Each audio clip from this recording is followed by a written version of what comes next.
for most Americans, they were still not overly concerned with turf, unless you were a golfer or were a real eccentric.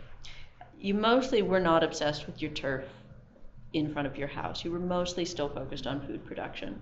And that was especially true during World War I, when they were focused on food, when they were sending out pamphlets like the Woman's Land Army to make food, or, I just love this one, raise more poultry on farms and backyards. So they have all this advice on how to raise food.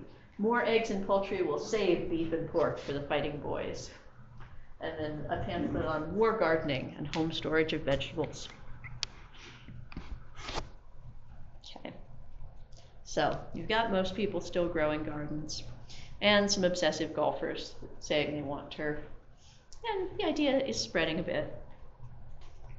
Things get a little bit of a boost, and we got a little deafer in 1919 with the invention of the gas-powered lawnmower. So no more Mr. Choppy. Well, some folks still had Mr. Choppy.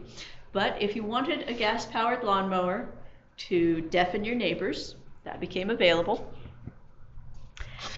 And then we got a golfer in the White House, President Woodrow Wilson. This guy was a big golfer, and he started diverting federal funds from the U.S. Department of Agriculture to the Golfing Association. And this put a lot of money behind the perfect turf. And actually at this point, the U.S. government owned what had been General Lee's old estate. So the old Confederate general his estate wound up in the hands of the U.S. government, and they were using it to grow turf. They were using it to grow turf grass for golf courses. Later on in World War II, in 1945, the golfers of America were just so sad because they had lost the perfect place where, ever since Woodrow Wilson's administration, the government had been working on creating the perfect turf. The reason they lost all of this research was because the Pentagon had been built on top of it. Tragic loss to golfing. Yeah, yes, I agree. Now, even with a golfer in the White House, even then, we still had sheep grazing the White House lawn during World War I, because all of the men were off fighting, and all of the women were raising food, canning food, and working in war munitions. So you didn't have anyone who could just mow the lawn at the White House, so it was still being mowed by sheep. Now, despite all this pressure from the golf industry and the golfers, in the 1920s, a lot of rich people still preferred gardens to lawns. So here's a 1921 garden. And then Better Homes and Gardens now, if you look at the issues that come out these days, a lot of times there'll be this perfect turf in front of the house. I tend to think of the magazine as Better Homes and Gardens than mine.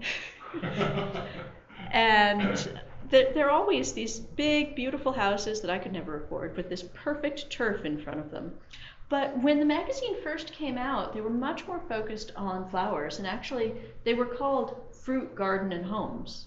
And so here you have the girl in cherry blossoms in 1924, the woman looking out over her vine-covered porch, and then when we have a house on the cover, it's covered in flowers. I don't see a single blade of turf grass in front of that house. And again, lots of flowers. Lots of flowers. And again, I really can't see a single, maybe there's a tiny bit of grass. Hard to see. Okay. Depression hits. And you still got a lot of municipal and public gardens. By the time the New Deal comes along, though, the government just needs to put people to work. They just need work for people so that they can pay them for doing something. And one of those sort of pointless tasks that they were paying people to do was plant lawns on golf courses, and to plant athletic fields and plant lawns on playgrounds. And so they wound up spending $65 million on golf courses, athletic fields, playgrounds, and they spent $16 million on ground cover at airports, road shoulders, and railway embankments. So ostensibly this was to keep the ground from slumping, to keep the topsoil from blowing away, but it was also just make work, so they had something they could pay the guys for. And was that in the 1930s? Yeah, that was 37. Yeah. So, but the 65 million Yeah. was their, Right. their million. Yeah. Well, it was government money, so But yeah. with inflation, that would be. Oh yeah. Yeah, That was period dollars. those were period dollars. Yes, thank you for clarifying that. Yeah. Okay, World War II hits. Now, this is another big game changer, because what winds up happening is they planted turf around military bases and military housing, because with so much big machinery coming in, they wanted to keep down the dust. And also, caring for all of this turf was when they had these young soldiers who were between engagements, shall we say. There's no fighting going on at the moment. They wanted to have something for them to do so that they could keep trim. And caring for the turf was good make work between times when they were actually in combat. It also looked very regular. And barracks are all about being regular. So what you got were a lot of young men who were coming straight off the farm, who'd never had a lawn at their home, but they enter the military, and when they're not actively fighting or actively building bridges or doing the other things we think about, a lot of their time is spent doing things like the drill sergeant says, "Okay, soldier, you're not doing anything, go cut that grass." And it's something they can make them do when there's nothing else to do. So this is a lot of young men's first experience of lawns. And so they get this idea in their head that that's what a lawn should be. The 1950s comes along, and you have this boom of the suburbs. And you have a lot of builders creating the classic tiny houses on the hill, and they need to put something in front of them really quick. Now, one advantage of turf grass is it does grow quickly. And so that was a quick way they could cover the ground in front of these houses, and it was very cheap for them as developers. Turf grass as a developer is cheaper to plant than a tree. And they weren't trying to necessarily sell these homes on individuality, because you can't. They were just chunking them out. They knew there was a market for them. And these young men who had done their military service had this idea, okay, a lawn is what I did in the military. Now here is my lawn. I will treat it exactly like my drill sergeant made me do when I was in the military. And so, has anyone here heard the joke about the Easter ham? I love this joke. I love this story. So, one Easter, little girl is watching her mom cook the ham. And the mom says, okay, I'm going to teach you how to make a ham. First thing we do, we cut the ends off. And the little girl says, Mommy, why do you cut the ends off of the ham? And the mother says, I don't know, dear. Let's ask grandmother. Grandmother's in the other room. They go ask grandmother. Grandmother says, I don't know. And the mother says, my mother always did it. And the grandmother says, my mother always cut the ends off the ham. When she comes, we'll ask her. So then, grandmother gets wheeled in, and they ask, why do you cut the ends off the ham? She said, my pan was too small.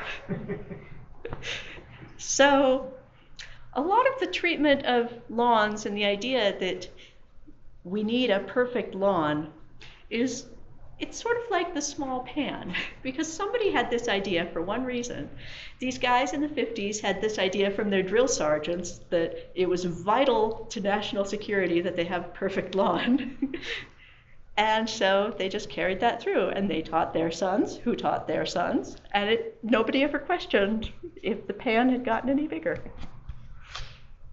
And in the 50s, a lot of money was put into advertising lawn care.